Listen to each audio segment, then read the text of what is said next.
segundo Romanos 8, verso de número 17.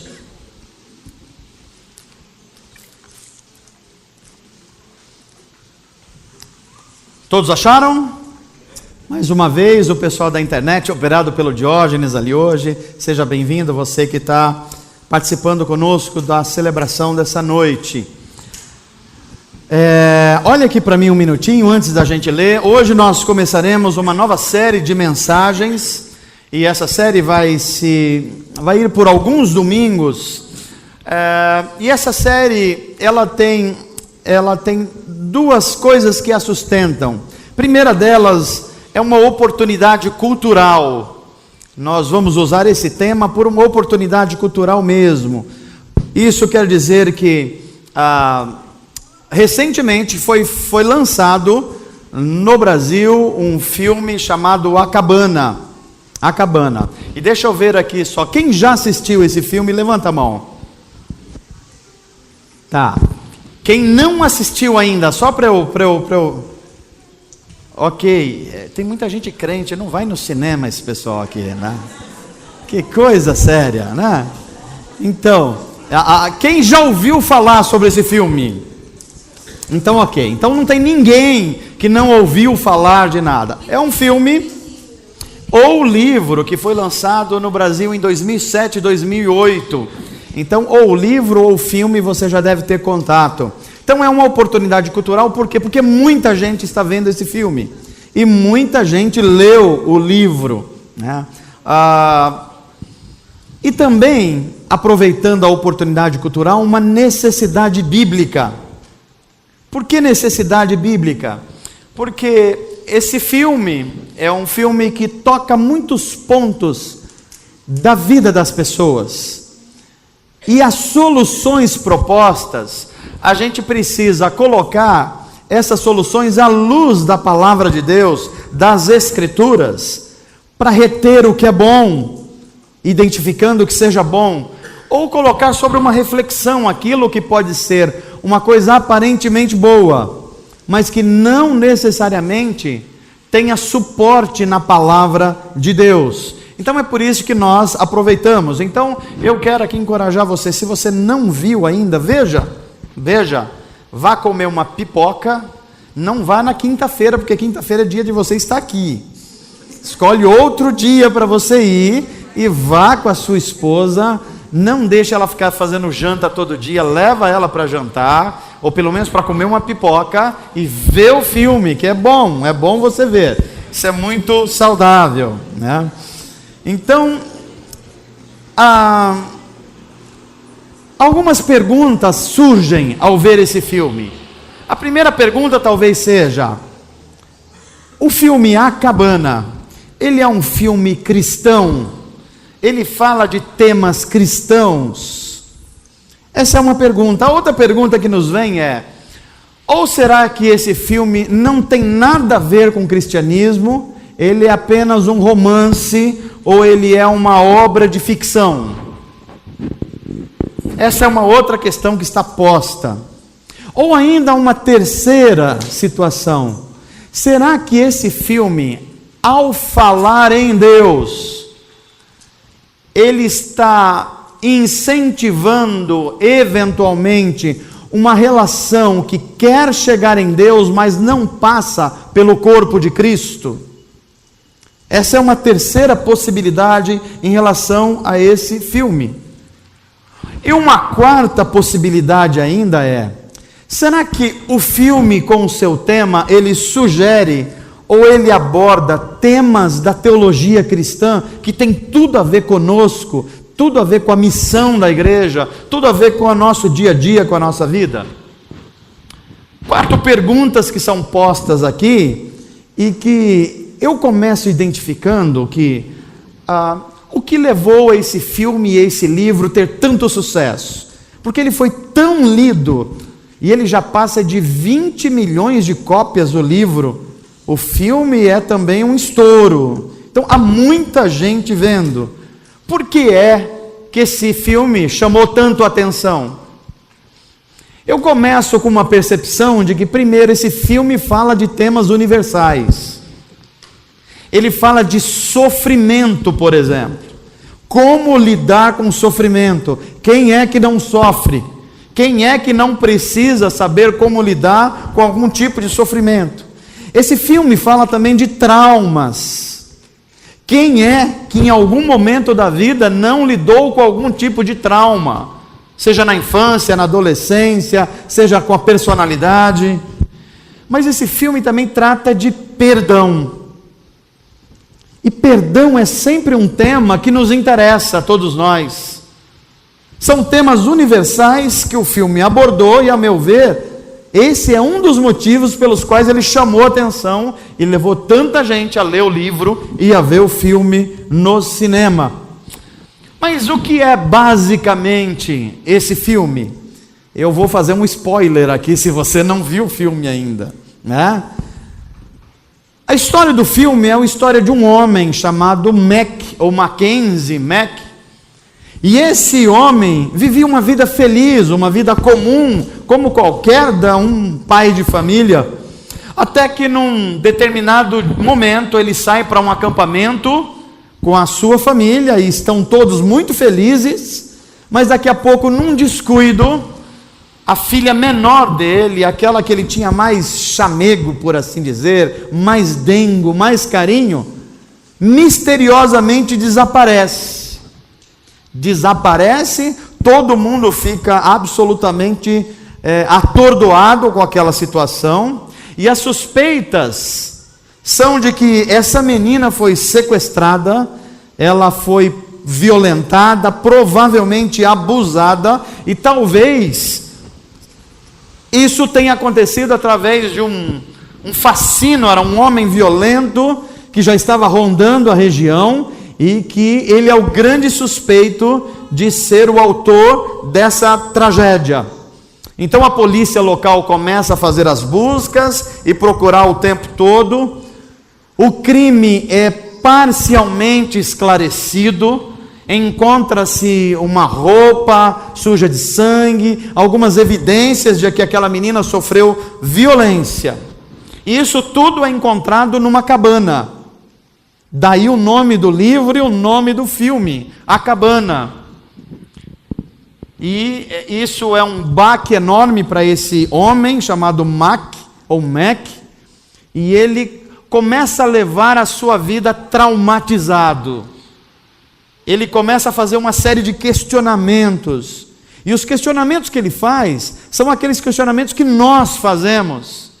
Por que, Deus? Por que isso aconteceu? Por que aconteceu comigo? Por que com a minha família? E por que principalmente com a minha criança menor, aquela que exigia mais cuidados? Por que é que o Senhor permitiu isso? E os questionamentos são em relação a Deus. Mac faz os questionamentos todos em relação a Deus. E passam-se 3 anos, e ele lutando com esses traumas, com essas dores, até que um dia ele percebe que tem uma correspondência, um dia bem gelado, uma correspondência, e ele vai e sai, a neve cobrindo todo o quintal dele, mas ele acessa a caixinha do correio, e quando ele tira, tem um bilhete singelo, dizendo assim: eu quero me encontrar com você. Assinado Papai. E aqui começam alguns dramas para esse homem. Alguns dramas de pensar: como assim? Meu pai não pode ser. Quem é que está me chamando para essa conversa? Talvez seja um amigo brincalhão que está fazendo isso. Mas o fato é que depois de uma conversa com um dos seus amigos, ele resolve, cheio de dúvidas ainda, tentar ir a esse lugar, a essa cabana, voltar ao lugar que é a marca do seu sofrimento, a marca das suas angústias. E é precisamente neste momento que a gente começa a ver que o filme se baseia basicamente em 3 alicerces. Basicamente, o primeiro alicerce que o filme pretende mostrar é Deus procurando se mostrar a um homem com um coração absolutamente ferido. Um homem que inclusive acha que Deus é o culpado disso. Então o filme vai abordar essa tentativa de Deus em se apresentar a um homem absolutamente atormentado. Esse é o primeiro alicerce. O segundo, Deus quer curar as feridas desse homem atormentado. Em terceiro lugar, não só isso, mas o Deus representado no filme quer estabelecer um relacionamento íntimo enquanto cura as dores de Mac. Toda a estrutura do filme vai gerar em torno disso. A questão do sofrimento humano permeia toda a história do filme. Por que o ser humano sofre é a pergunta. Por que existe o sofrimento? Por que Deus permite que coisas ruins aconteçam a pessoas aparentemente boas? E essas perguntas sugeridas no filme é uma pergunta que está na cabeça de todos nós. Quem já não fez uma oração falando assim para Deus: Deus, por que isso? Por que o meu casamento está em crise? Por que o meu pai que eu amo tanto ficou doente? Por que eu perdi esse emprego? Por que alguém me traiu? Eu não fiz por merecer, eu estou tentando fazer a coisa certa. Por que o sofrimento se abateu sobre mim? É uma pergunta muito humana, muito legítima. Mas é justamente, precisamente nessa pergunta, porque Deus permite o sofrimento, é que a gente precisa olhar para esse filme com alguns cuidados. Primeiro, eu preciso dizer aqui, é um filme bonito, é um filme bem feito, é um filme tocante, e eu acho que ele tem valores que podem nos ensinar a respeito do perdão, a respeito de um relacionamento mais próximo com Deus. Mas é precisamente diante dessas questões que a gente pode ser levado a ter algumas compreensões equivocadas a respeito da Bíblia Sagrada e as explicações que a Bíblia Sagrada dá para a vida, para os relacionamentos, para o perdão e inclusive para o sofrimento humano. Por que é que Deus permite o sofrimento? Vários cristãos, em várias épocas, e não só cristãos, muitas pessoas tentaram responder essa pergunta, muitas. E essa história é muito antiga, não é coisa nova não. O filme está tentando responder essa pergunta em 2017. Mas 400 anos antes de Cristo, lá na Grécia Antiga, um homem chamado Epicuro já colocou isso em discussão. E é bom que você se lembra que Jesus só viria 400 anos depois, e já tinha gente questionando: existe Deus? Existe. Deus é bom? É bom. Mas como é que um Deus bom deixa acontecer coisas ruins no mundo? Como que é isso? E o Epicuro, ele formou uma coisa que chama paradoxo de Epicuro. Paradoxo são duas ideias aparentemente conflitantes. E eu coloquei na tela, eu queria que você, já pode colocar um pouquinho atrás, é bom que você grave na sua mente o que significa. A primeira pergunta que ele fez é: por que o ser humano sofre? Por que Deus permite o sofrimento? Pode ir adiante. Pode ir mais adiante. A primeira pergunta que ele faz está representado aqui pela letra A. Se Deus quer abolir o mal e o sofrimento do mundo, mas não pode fazer isso, então Deus não é todo-poderoso. Então Deus deve ser impotente, porque se Ele quer fazer e não consegue fazer, é porque Ele não tem poder para fazer isso. O Epicuro chegou a essa primeira conclusão aqui, mas ele não se contentou. Ele foi à segunda questão, pode passar. Aí ele perguntou assim: mas admitamos que Deus pode fazer, que Deus tem poder, que Ele é todo poderoso, Ele pode abolir o mal do mundo. Mas se Deus pode e não quer fazer isso por algum motivo, então esse Deus não é bom. Porque se Ele pode fazer, mas não quer fazer, só uma coisa pode responder isso: então Ele não é bom, Ele não quer fazer bondade. Ele não se contenta ainda com essa questão e ele vai para uma outra questão. Se Deus não pode e nem quer abolir o mal, então esse Deus não só é impotente, como pode ser que esse Deus seja mau também, porque Ele nem pode fazer, e pior, Ele nem quer fazer. 3 questões colocadas, mas Ele não se contenta. Ele quer ir adiante, Ele faz uma 4ª pergunta. E essa pergunta que mais incomoda a gente. Porque aqui a gente admite que Deus pode eliminar o mal e o sofrimento. E mais, Ele quer abolir o mal e o sofrimento do mundo. Então por que é que Deus não faz isso? Se Ele tem poder para fazer isso, e Ele quer fazer isso, por que é que Deus já não pôs um fim no sofrimento do mundo? Esse pensamento existe há 2.500 anos aproximadamente. Já tinha gente se preocupando com isso. E até hoje a gente está discutindo isso aqui. E os cristãos foram debatendo sobre a questão do sofrimento e chegaram a algumas conclusões. Eu vou citar algumas aqui para vocês. E a primeira questão que os cristãos discutiram é: como é que a justiça de Deus se encaixa com a presença do mal no mundo? Como um Deus justo e bom pode permitir o sofrimento, a presença do sofrimento no mundo? Uma pergunta muito prática: como é que Deus permite uma criança ter câncer? Eu não sei se você já teve a oportunidade de visitar alguns hospitais.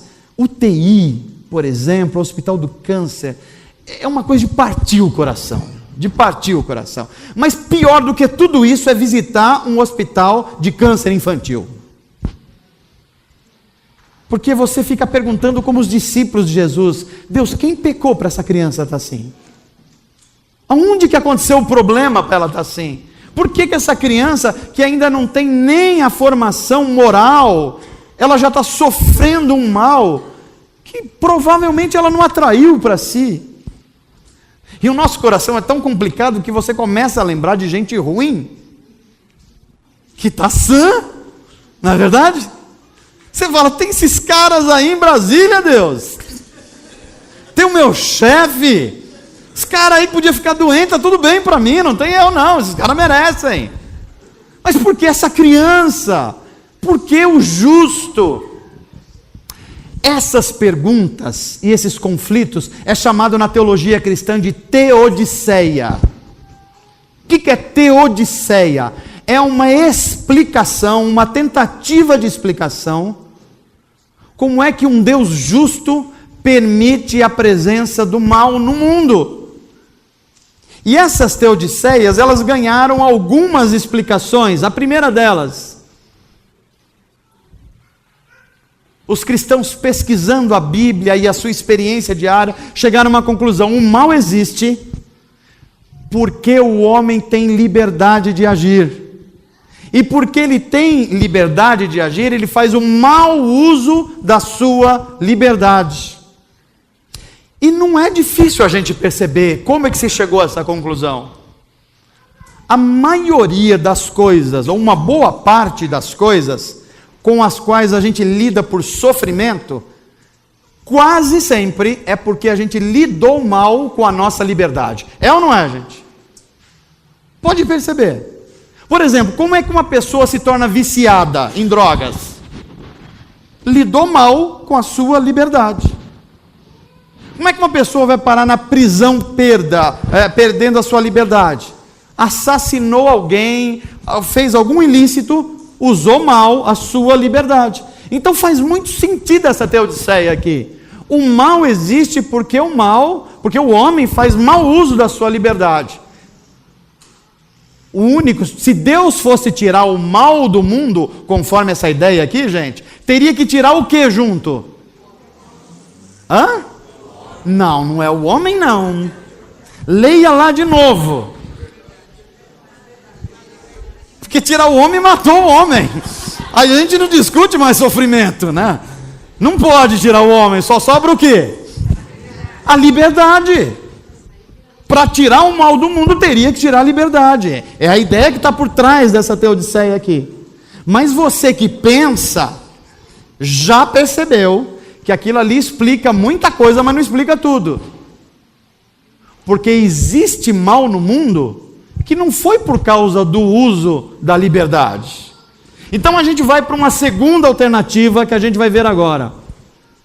Chegou-se à conclusão, os cristãos, que Deus permite o mal para que a gente perceba a presença boa, santa e agradável dele no mundo. É uma forma de contraste. Se a nossa vida tiver tudo certinho, tudo no lugar, a gente não consegue muito perceber a Deus. E você vai perceber que isso é uma grande realidade. Uma perguntinha para você. Quando é que você ora, ou quando você ora mais? Quando tudo está muito bem, você tem muito dinheiro, você tem 1 milhão de amigos como Roberto Carlos, para poder cantar, você não está sofrendo doenças. Qual a sua frequência de oração numa situação assim? Pastor, eu só faço aquela oração do gato. Deus, obrigado, amém. Acabou. Agora, quando você começa a enfrentar adversários enormes, uma doença, uma perda de trabalho, uma crise na família, o que você faz? Pastor, eu começo a buscar Jeová. A gente faz isso mesmo. A gente clama a Deus. Eu, como pastor, tenho uma experiência muito curiosa. Porque às vezes eu sou cobrado, eu acho que todo pastor em algum momento, sobre oração. É muito curioso isso. Às vezes a gente vem aqui do culto e fala: irmãos, olha, nós temos oração aqui no domingo antes de começar o culto. Então venham orar. Nós temos oração na quinta-feira, nós temos oração na segunda-feira, nós temos oração na sexta-feira. Venham orar. Mas não é todo mundo que se anima para uma reunião de oração, não é verdade, gente? A gente gosta do boliche. Não tem problema com boliche, mas a gente gosta demais do boliche. Aí o boliche se torna um ídolo para a gente. A gente gosta do master alguma coisa. Então, a gente vai criando ídolos para nós e a gente vai se afastando da oração. E essa tese você não está enxergando Deus. Então, para você enxergar a bondade de Deus que está sustentando você, você vai ter que experimentar algum tipo da presença do mal para você perceber que Deus está aí. É uma tese interessante, mas você vai perceber que isso também não explica tudo. E aí a gente vai para um terceiro pensamento, que é uma terceira teodiceia. Deus se utiliza do mal e do sofrimento no mundo para nos ensinar coisas. É a teodiceia pedagógica. Deus é um grande pedagogo. Como é que ele ensina a gente? Ensina deixando a gente passar pelo mal em alguma situação. É igual uma criança pequena. Não seria tão bom que tudo que você falasse para o seu filho, ele ouvisse? Fala a verdade, pai e mãe. Que maravilha seria. Seria muito bom. Mas é assim que funciona? Você tem que falar quantas vezes para o seu filho para ele ouvir você?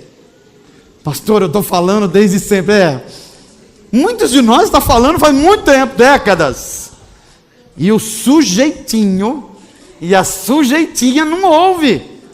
Até que o que acontece? Um menino quebra a cara, pastor. Não me ouviu. Saiu com os meninos, eu mandei ele voltar 11 horas, não saiu, voltou 2 horas. Aí o outro bebeu, bateu o carro, quebrou a cara, arrebentou tudo, perdeu o dinheiro. E agora? Agora ele está falando que eu acho que aprendeu uma lição. situações que a gente tem que encarar o mal, ele acontece porque de outra forma a gente não ouve, a gente não aprende. Então essa é uma teodiceia, e é importante a gente perceber que ela é uma realidade, mas você também vai perceber que ela não explica tudo. Não explica tudo, porque há pessoas que buscam a Deus, são fiéis, e não precisam de um acidente, de um mal, para viver em comunhão com Deus. Aí nós chegamos à quarta teodiceia, que ela envolve uma espécie de mistério. E há muitos textos bíblicos que ajudam a gente a pensar assim. O mal é uma realidade.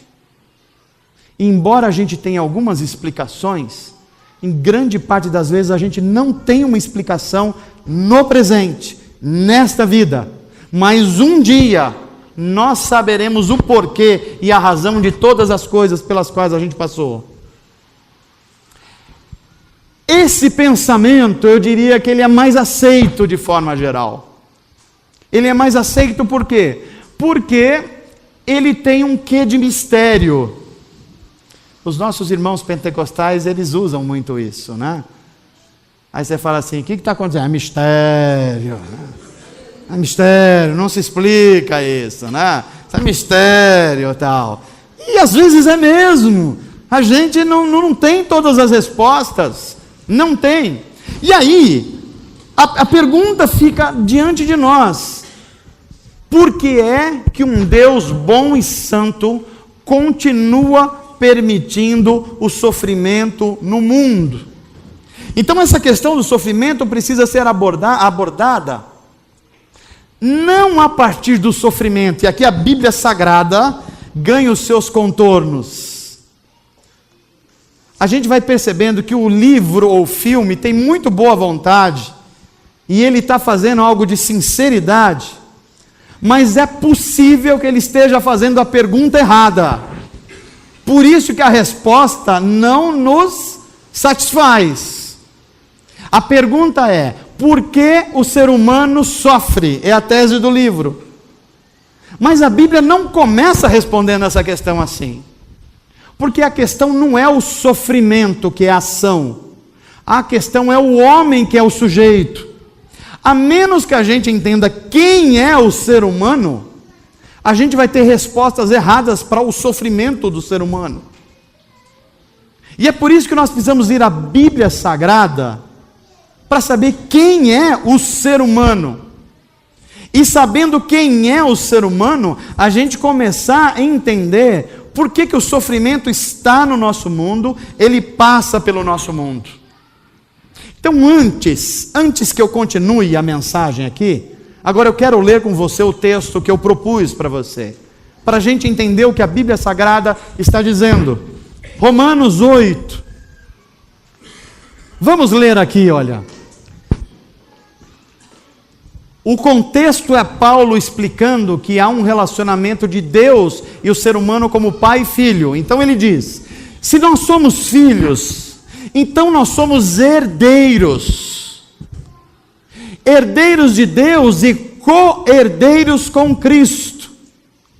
Se de fato nós participamos dos seus, o que mesmo, gente? Algo já está começando a ficar um pouquinho em evidência para a gente.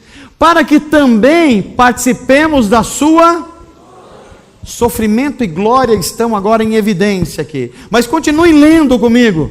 Verso seguinte. Paulo vai falar uma coisa que choca as consciências humanistas de hoje, principalmente. Ele vai dizer assim: eu considero que os nossos sofrimentos atuais não podem ser comparados com a glória e sofrimento em destaque aqui de novo, que em nós será revelada. Verso seguinte: a natureza criada por Deus, boa, perfeita, e que sofreu os efeitos da queda, ele diz, aguarda, com grande expectativa que os filhos de Deus sejam revelados. O que Paulo está dizendo aqui, que o sofrimento no mundo, que o ser humano passa por ele, tem uma matriz e uma fonte anterior, inclusive, ao ser humano, e que não afetou só o ser humano, a natureza também experimenta sofrimento.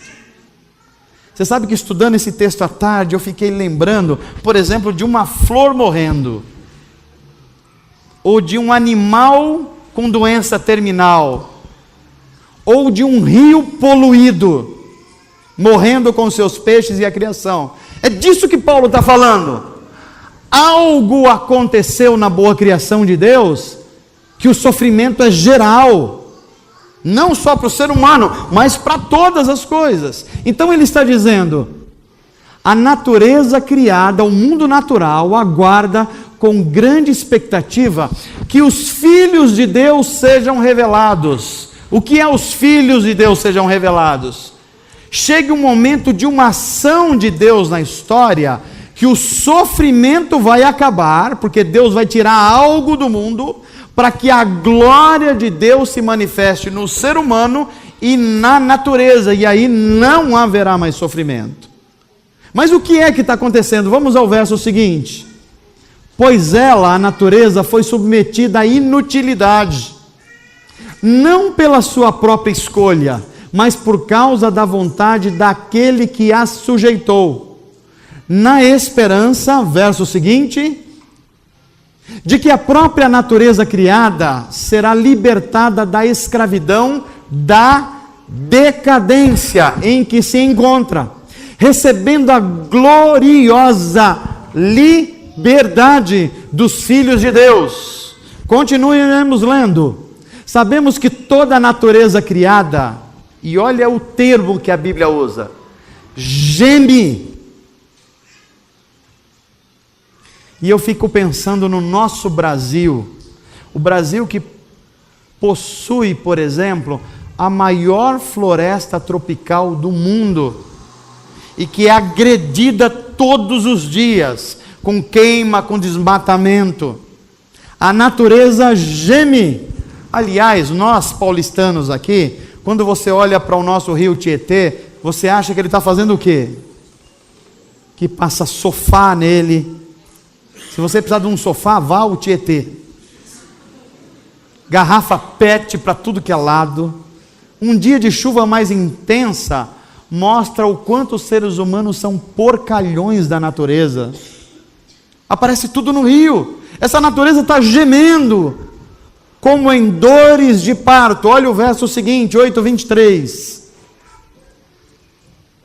E não só isso, mas nós mesmos que temos os primeiros frutos do Espírito, nós que nascemos de novo, gememos interiormente, isso é sofrimento, esperando ansiosamente nossa adoção como filhos, a redenção do nosso corpo. Continuemos lendo, verso 24. Pois nessa esperança, ou seja, de que Deus vai mudar esse estado de coisas, nós fomos salvos. Mas esperança que se não vê, é esperança. Quem espera por aquilo que está vendo? Não faz sentido você esperar aquilo que você já está vendo, porque você já está vendo. Verso seguinte: mas se esperamos o que ainda não vemos, aguardamo-lo pacientemente. Verso seguinte: da mesma forma o Espírito nos ajuda em nossa fraqueza, pois não sabemos como orar, mas o próprio Espírito intercede por nós com gemidos inexprimíveis, um Espírito que sofre junto conosco. Verso 28. 27, né? E aquele que sonda os corações conhece a intenção do Espírito, porque o Espírito intercede pelos santos de acordo com a vontade de Deus. E olha o verso, esse é o último? Temos mais um. Tem mais um? Aqui começa a resposta cristã para o sofrimento de verdade. Sabemos que Deus age em todas as coisas. Todas as coisas inclui alegria? Inclui, gente? Mas inclui a tristeza? Inclui a prosperidade? Mas inclui a ausência também? inclui a saúde, mas inclui a doença. Deus age em todas as coisas para o bem daqueles que o amam, dos que foram chamados de acordo com o seu propósito. Bíblia Sagrada, palavra de Paulo aos Romanos, uma resposta ao sofrimento humano. E quem é o ser humano que sofre? Mas veja uma coisa, essa palavra de Paulo é conhecida por nós cristãos. O mundo não cristão tem uma outra perspectiva do sofrimento, e eu vou colocar algumas delas aqui que estão muito em moda, e muito em moda no nosso mundo. Por exemplo, se a gente perguntasse para um grande pensador do século 18, 19 e 20, chamado Karl Marx, o Marx diria assim: o sofrimento existe porque há uma luta de classes no mundo. Há pessoas que dominam os fatores de produção e há outras pessoas que só têm a sua mão de obra. E essa relação é injusta. Porque ela é injusta é que vai acontecer o sofrimento no mundo. O restante dos outros sofrimentos são todos decorrentes desse choque de classes sociais. O Marx tem um pensamento muito interessante nesse sentido, que ele vai dizer assim: isso provoca dois tipos de reações. De um lado, a proposta do próprio Marx, que era: o Estado precisa crescer, precisa se tornar forte, para dominar os meios de produção, e assim trazer dignidade para todo mundo ficar mais ou menos igual, todo mundo ficando mais ou menos igual, tendo o básico das suas necessidades materiais, a gente elimina com o sofrimento do mundo. É uma proposta de redenção pela economia. É por isso que os pensadores vão falar que o Karl Marx, ele entende o homem como homos econômicos. Ou seja, tudo só faz sentido a partir das relações da economia, das relações materiais. Quem tem bens se deu bem na vida, quem não tem vai sofrer. A solução do Marx: dá esse poder ao Estado e o Estado tenta minorar o problema. A crítica do Marx ao capitalismo qual é? Um outro grupo vai falar assim: olha, não tem jeito de resolver essa situação no mundo, então é cada um por si, Deus por todos. Trabalhe individualmente, ganhe o seu dinheiro, produza e seja uma pessoa exclusiva. Não vai ter para todo mundo mesmo. Quer fugir do sofrimento? Obtenha coisas, tenha dinheiro, tenha recursos e você vai fugir do sofrimento. Isso é a visão marxista do mundo. Agora tem uma outra visão humanista também, muito interessante, que é a visão de um cara chamado Sigmund Freud. Freud, todo mundo de vocês aqui conhece, não conhece? Quem conhece? Já viu falar no Freud uma vez? Levanta a mão assim. Agora, Sofonias, você conhece? Então deixa eu explicar para você. Sofonias é um livro da Bíblia Sagrada. Agora você já conhece o Freud e o Sofonias. Então o Freud, ele vai dizer: não, Marx, não é exatamente isso. O sofrimento não acontece por causa disso, você não entendeu direito.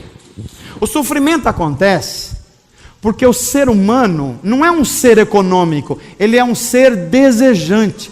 O ser humano deseja as coisas. Ele tem desejo de comer comida, ele vai e come bastante. Ele tem desejo de sexo, ele faz sexo. Ele tem desejo de lazer, ele busca o lazer. Ele tem desejos e ele vai em busca do seu desejo. E quando é que ele sofre? Quando ele não dá vazão aos seus desejos, aí ele sofre. Qual é a solução para o mundo, conforme Freud? É o homem realizar os seus desejos. É por isso que quando você lê nos jornais e nas revistas, você vai ver o Freud falando num termo chamado pulsão. O que é pulsão? O Freud vai dizer assim: o ser humano é um conjunto de pulsões e desejos. Ele não controla isso. Se ele tentar controlar, ele vai ficar doente. Então a melhor coisa é ele dar vazão às suas pulsões. Quando ele não dá vazão às suas pulsões, ele sofre. Uma segunda visão de mundo.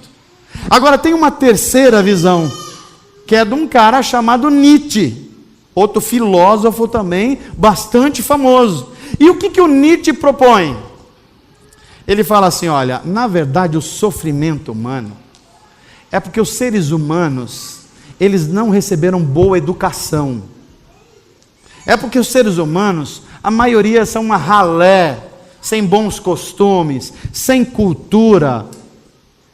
Eles estão numa situação que, a menos que ele se torne um super-homem, e aí o termo do Nietzsche que aparece bem, que ele se torne um super-homem, que ele se torne uma pessoa absolutamente esclarecida, ele não vai vencer o sofrimento. E aí o sofrimento vai ficar com as camadas mais pobres, simples e ignorantes da população. Pensamentos como esse de Nietzsche justificou o nazismo e o holocausto na Segunda Guerra Mundial. Porque o que era a raça ariana? Era uma raça superior, que tinha educação, que era nobre, então ela queria subjugar todo mundo. E morreram 6 milhões de judeus e russos e muitos europeus por causa dessa visão de mundo. Mas aí quando a gente coloca as palavras de Paulo, Paulo vai dizer, não, vocês estão lidando errado com o sofrimento humano. Aliás, vocês estão lidando errado de quem é o ser humano. E o Paulo vai dizer assim, o ser humano não é um ser econômico como Marx achou. O ser humano também não é um ser desejante, como Freud pensou que era. E muito menos o ser humano não é essa ralé inferior ao super-homem, como Nietzsche pensava. E quem é o ser humano? Paulo vai falar em palavras aqui fortíssimas, repetindo Jesus Cristo. O ser humano é antropos. O ser humano é criação de Deus. O ser humano é a criação de Deus conforme a imagem de Deus. O ser humano foi feito para refletir Deus. E o Paulo vai dizer assim, ele não sofre quando ele não é tudo isso que os pensadores falaram. Ele começa a sofrer e distribui o sofrimento no mundo quando ele deixa de ser a imagem de Deus. Quando ele rompe com Deus. E quando ele se afasta de Deus. E não é difícil a gente começar a verificar o argumento de Paulo, porque ele vai recuperar o texto de Gênesis 1:26. O que diz a Bíblia? Deus, a Trindade reunida, diz assim, façamos o homem a nossa imagem e semelhança. Em outras palavras, nós vamos criar um homem, dentre toda a criação humana, a espécie que vai se parecer conosco é o homem. Ele foi criado para ser a nossa imagem e a nossa semelhança. O que significa isso? Significa que o Deus, que a gente não consegue ter acesso porque Ele é extraordinário, o Deus que é onipotente, onisciente, que é completamente diferente da sua criação, resolveu comunicar alguns dos seus atributos conosco. Quando é que nós somos imagem de Deus? Quando nós repetimos alguns dos atributos de Deus. Por exemplo, Deus é bondoso. Vocês estão com dúvida disso? Eu falei tanto em sofrimento aqui que você já está pensando como o Epicuro ali, se Deus é bom mesmo, né? Mas deixa eu ajudar você de novo. Deus é bondoso? Quando é que nós nos parecemos com Deus? Quando, gente? Quando nós nos tornamos também assim. E quando é que o sofrimento aumenta no mundo? Quando nós não nos parecemos com Deus. Deus é justo? A gente é? Mais ou menos, pastor, depende. O sofrimento existe no mundo porque nós deixamos de ser a imagem de Deus. E aí a injustiça passa a gerar o sofrimento no mundo. Deus é criativo? Deus gosta de trabalhar? E nós? Pastor, a gente gosta de salário, pastor. Salário do bom. A gente gosta de ter tudo, mas trabalhar é outra história. Quando nós trabalhamos com excelência, quando você usa a habilidade que Deus te deu e faz bem, você está sendo a imagem de Deus. Quando você faz mal, você está deixando de ser a imagem de Deus. Então, o seu compromisso não é com o seu patrão, não é com a outra pessoa, com o seu vizinho. Eu vou dar uma enrolada, eu vou fazer, era 10 minutos de café, eu vou fazer 2 horas e 10 de café. Você está deixando de ser a imagem de Deus e vai trazer sofrimento para o mundo. Então Paulo vai dizer assim: vocês precisam lembrar a razão pela qual você foi criado, e Deus fez vocês a imagem de Deus. Agora percebam bem, quando é que a gente não é a imagem de Deus? Quando nós olhamos para Deus e nós rompemos a nossa relação com Ele. Foi o que aconteceu no Éden, é o que acontece todo dia nas nossas vidas. E a Bíblia vai ensinar que nós fizemos 4 rupturas. Primeiro, nós fizemos uma ruptura com o próprio Deus. Deus não se mete na minha vida, eu sei fazer, eu já me formei, eu tenho pós-graduação, eu tenho doutorado, eu sei o que fazer, por favor, não se mete na minha vida. Deus, eu tenho uma empresa, eu tenho dinheiro, eu sei como fazer as coisas, o Senhor não precisa interferir. Nós rompemos o relacionamento com Deus.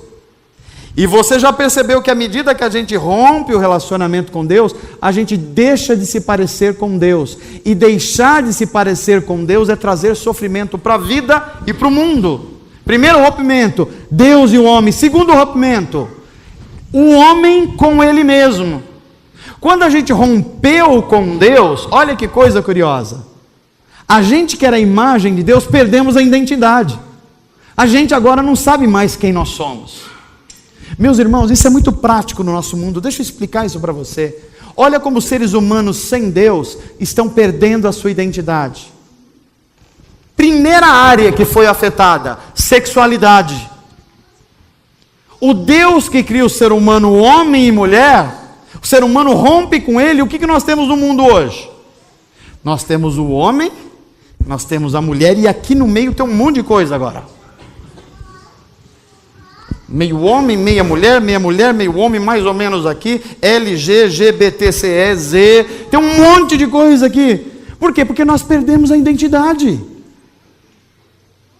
Nós não sabemos mais quem nós somos. O ser humano está dizendo que tem um corpo de mulher na alma de um homem, ou a cabeça de um homem num corpo da mulher. E tudo isso é porque nós nos afastamos de Deus. Terceiro rompimento, o homem perde o seu relacionamento com Deus, perde consigo mesmo, mas ele perde o relacionamento também com os outros. O ser humano não sabe mais se relacionar com o outro. Até na hora de buscar um casamento, o ser humano está perdido. Porque ele fala assim: eu vou casar para eu ser feliz. Já é um erro de identidade. Porque o casamento deveria servir para eu fazer alguém feliz. E alguém querer fazer eu feliz.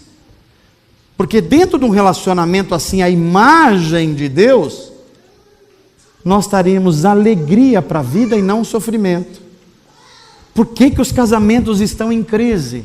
Porque cada um só pensa em si mesmo. Como eu me dar bem, como eu ser feliz.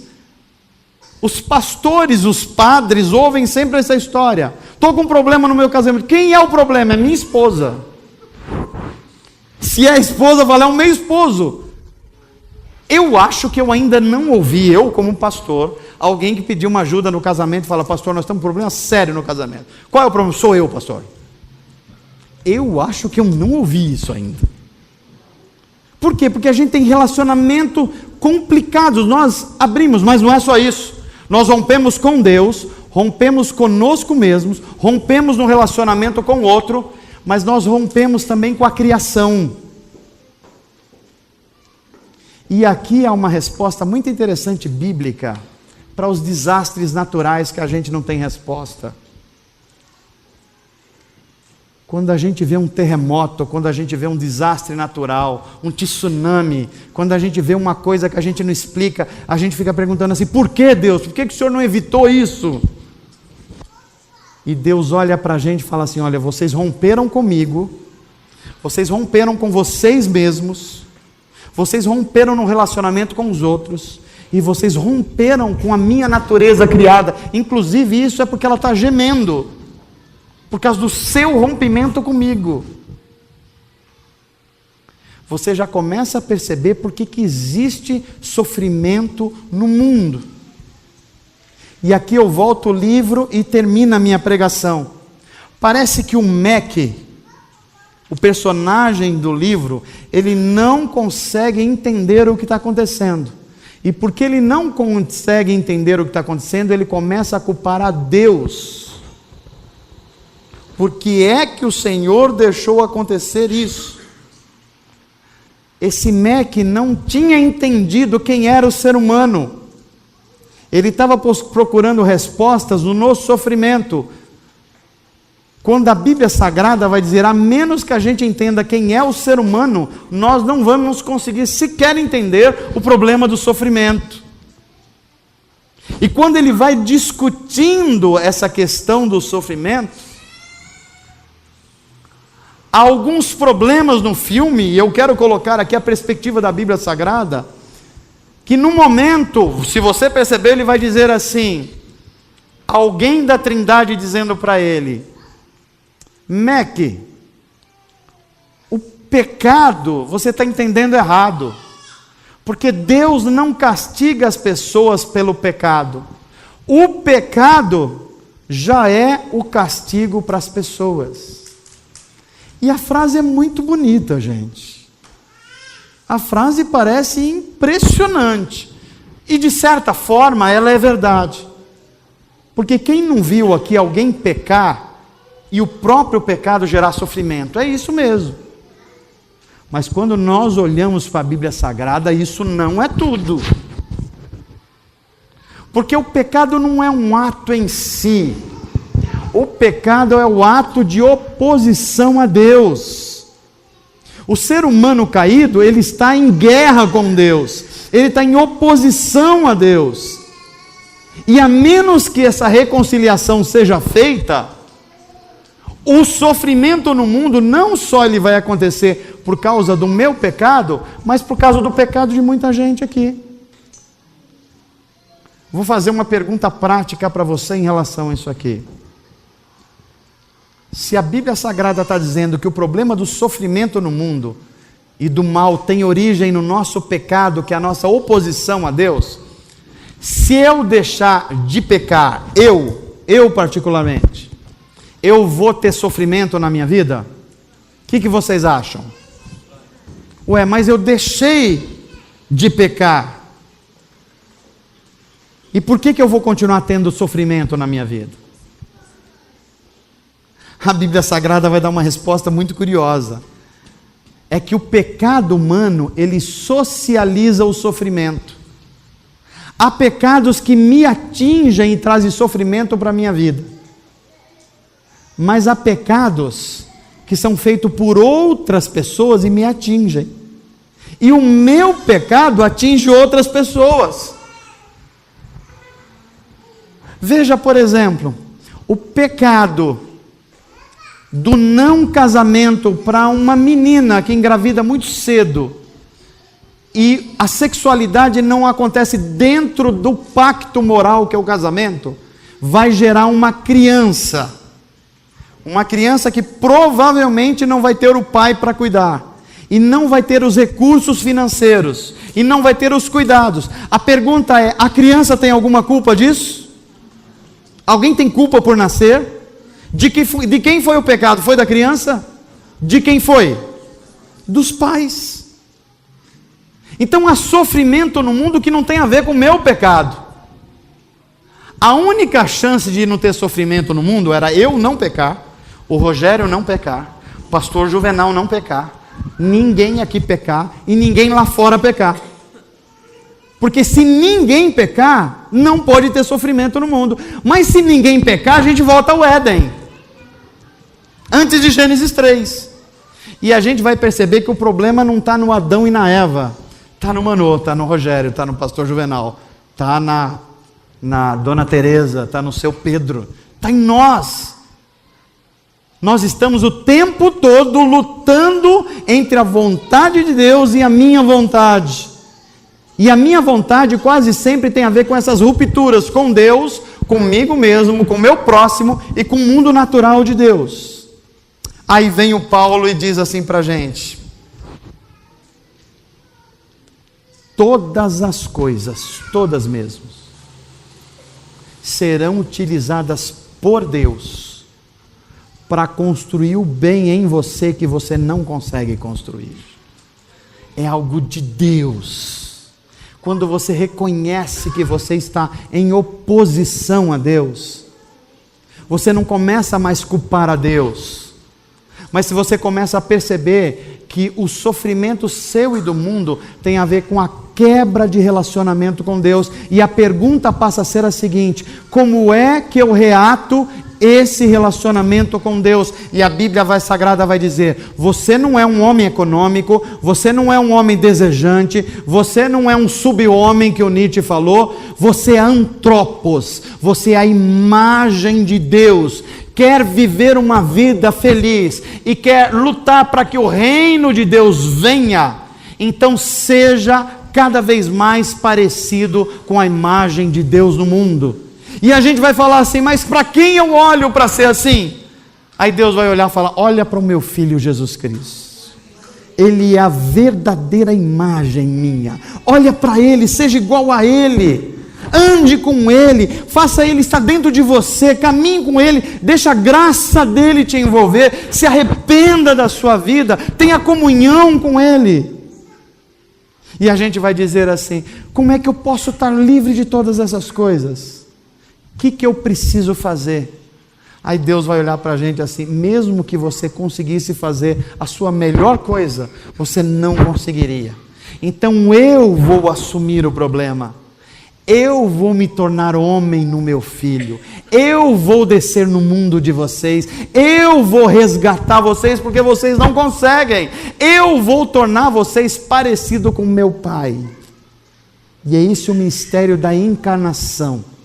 Deus se faz homem para, em sendo homem, nos ensinar a gente ser a imagem de Deus de novo, que foi perdida em nós. E é por isso que essa esperança é tão maravilhosa, porque Deus está revertendo um processo. Se você puder lembrar alguém que está perto de você, fala assim: há uma doença em nós. Pode falar para a pessoa. Mas Deus está revertendo isso. A gente está separado da imagem de Deus, mas Jesus está resolvendo esse problema. Ele é o antídoto para o mal. Ele está nos aproximando de Deus de novo. E a gente vai ser de novo imagem e semelhança de Deus. Esse processo é tão glorioso que Paulo fala assim: olha, eu dou qualquer coisa para conhecer a Cristo crucificado. Eu coloco tudo de lado. Essa ideia do Nietzsche de que ser bem educado vai receber, estou fora, eu sei dessas coisas, eu sei ciência grega, eu sei o conhecimento hebraico, mas eu jogo tudo isso fora. Esse negócio de ser um ser desejante do Freud, não, eu já entendi que a minha luta é contra mim mesmo, o que eu quero fazer eu não faço, eu tenho uma luta interna, não é isso não. Nem o Marx também, o Marx está enganado, porque o problema do homem não é o ser econômico, é um ser caído. Mas há uma solução: Jesus Cristo, antropos, homem, é a solução de Deus para os homens de novo estarem ligados a Deus e serem imagem e semelhança de Deus. Amém, gente?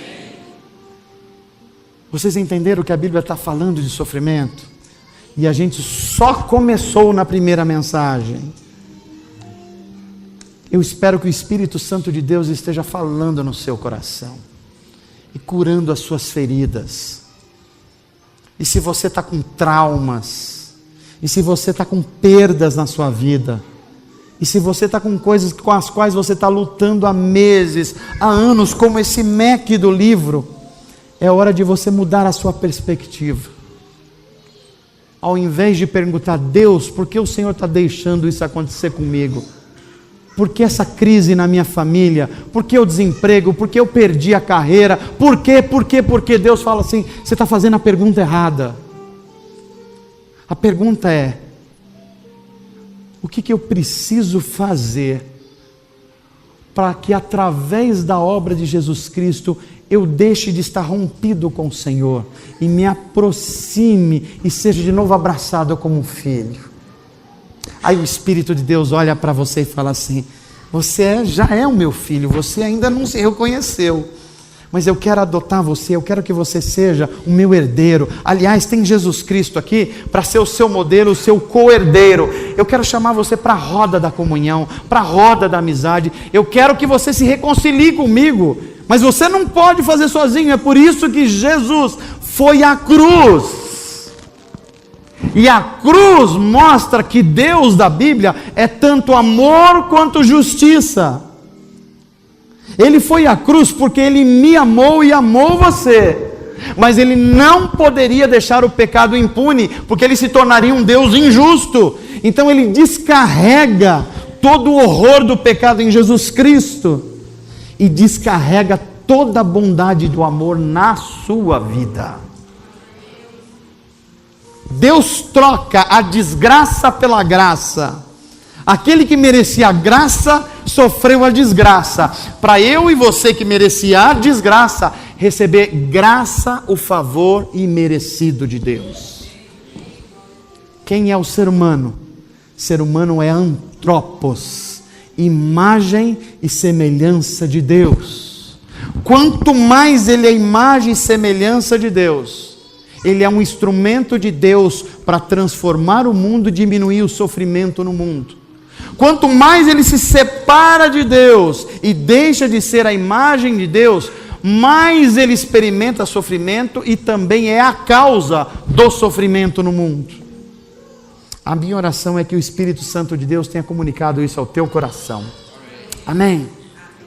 Quem você é? Você não é um Zé Ninguém. E você também não é um super-homem. Você não é um ser econômico, nem um ser desejante, nem um Superman. Você não é isso. Você é a imagem de Deus. E Deus criou você para amá-lo.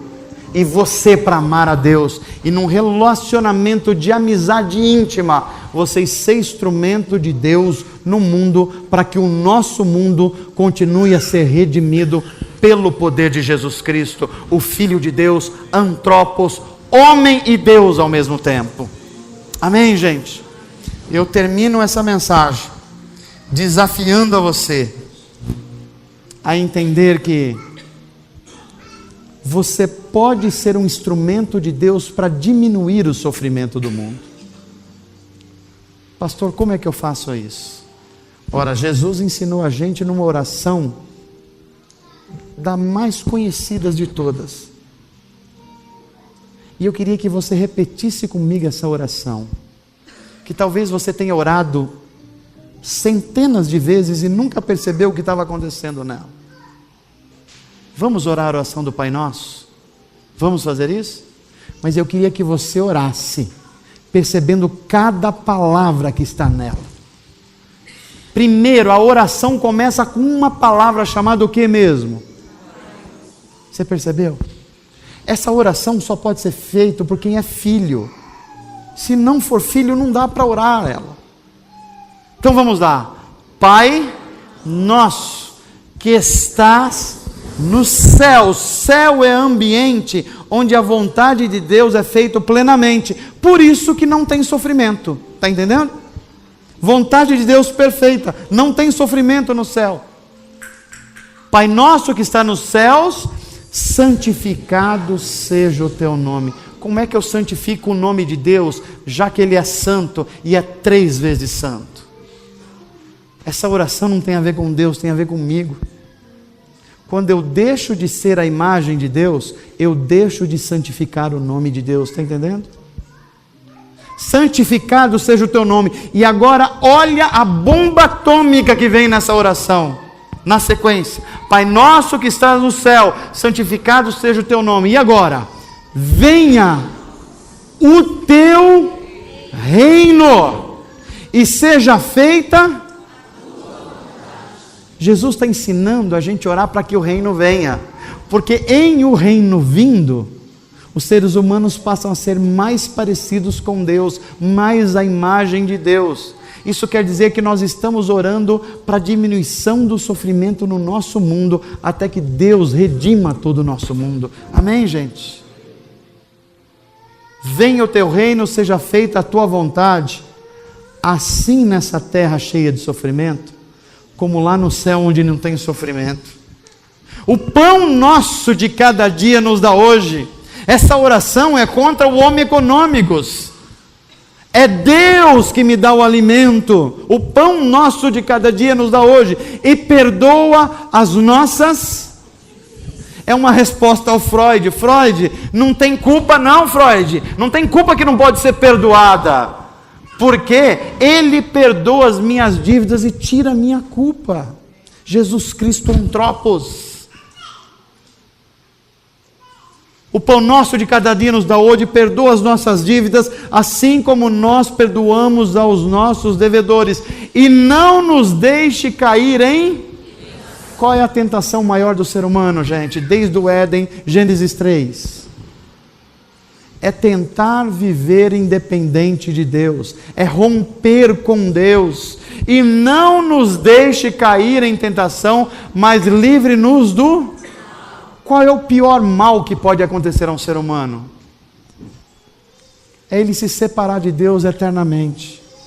É por isso que a Bíblia Sagrada vai dizer em João: eu quero, Pai, que eles conheçam a Ti, e conhecendo a Ti, eles conhecerão a vida eterna. O mal não vai alcançar eles. Quem está em Deus, quem confessa Jesus, quem tem Jesus antropos, homem, como seu Redentor, o mal não vai ganhar essa batalha. Um dia Deus vai subjugar todo o mal, todo o sofrimento. É por isso que em Apocalipse a gente vai ler: um dia Deus vai enxugar dos seus olhos toda lágrima. Um dia o sofrimento terá um fim. Um dia Deus vai tirar o pecado do mundo, e tirando o pecado, nós seremos de novo a imagem e semelhança de Deus. Eu anelo por esse dia, eu não sei você, mas um dia não vai ter mais tristeza, não vai ter mais criança com câncer, não vai ter mais injustiça. Por quê? Porque Jesus Cristo, o homem, antropos, vai retirar o pecado do mundo. Por quê? Porque Ele pagou o preço do meu pecado, do seu pecado. E agora?